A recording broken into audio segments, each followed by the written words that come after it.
All right, so we're standing in our fall planted overwintering Triticale plots, and this particular strip is FX1002. So this is another product out of the Montech group up in Montana. So it's basically kind of a build off of the 1001 product, which is something we've been carrying at Green Cover for a long time, and it's been just an excellent performer for us. So we're excited to see kind of this new and improved variety and bringing that out to customers. We had excellent overwintering. The stand looks great, easy establishment last fall. So we've come through the winter well, and it's looking good.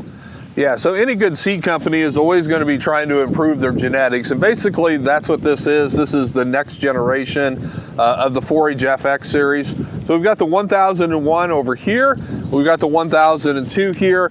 You can see they look very similar. I would say this, Nathan, might be just a tad shorter. My guess is they bred better standability into it, and sometimes that means shortening the distance between the nodes. And so I think this is going to stand better. And a lot of times what they do as they develop new generations of these things is they're breeding better disease resistances into this.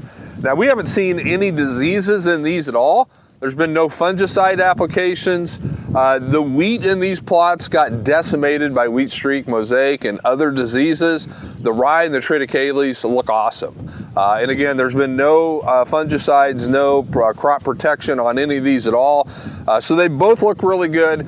But typically the newer generations generally have a little bit better disease package because they've just got more generations of selecting for the characteristics that they want. So we likely will be carrying the 1002, Forage FX 1002, but for this upcoming year, we still got the old standby 1001, but really like the looks of this new one as well.